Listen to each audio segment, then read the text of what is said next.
Welcome back to In the Garden. I'm joined with Jordan from Grange Co-op, and today we're talking more about bare root plants, but more for landscaping. Now, Jordan, we have some pretty tall guys here. You have some berries, we have some grapes. What do we need to know when planting these ones? Sure. So when we talked about the caneberries, and there's an option for seasonal growers, which is the bare root plants. Like we said, a lot of trees, fruits, veggies are available this time of year. And what I brought today are some big boys that are also really great for landscape plants while still giving you a harvest.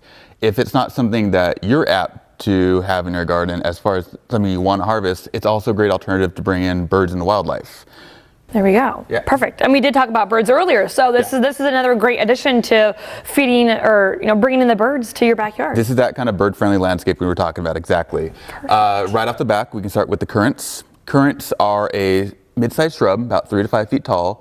Gorgeous early spring blooms, a very upright habit. Cherry red or black currants are probably the most common two you're going to find in garden centers when you're shopping for bare roots.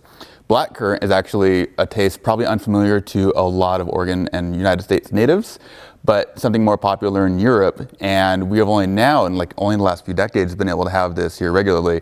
A lot of people enjoy it for high vitamin C, great unique flavor, definitely worth giving a try. And of course we have the fruit that needs no introduction, some grapes over here. So if you want to plant your own grapes, of course we have these bare roots that are, would you say, are pretty more difficult or easier to grow? Grapes take off from you. I definitely recommend before someone plants grapes that they have the structure in place, a heavy arbor, a pergola, or a fence line, wire structure, something. These are vigorous growers, and we'll definitely talk later in the season about how to prune those, either for a landscape option or more for a traditional harvesting like in a vineyard setup. Most of the grape varieties you're going to find are not so much wine grapes, but table grape varieties. You could ferment them in the wine, but because of the difference in sugar content and skin thickness, it's probably not ideal. But they're great eating right off the vine. Fantastic for what they add to the landscape, their fall foliage.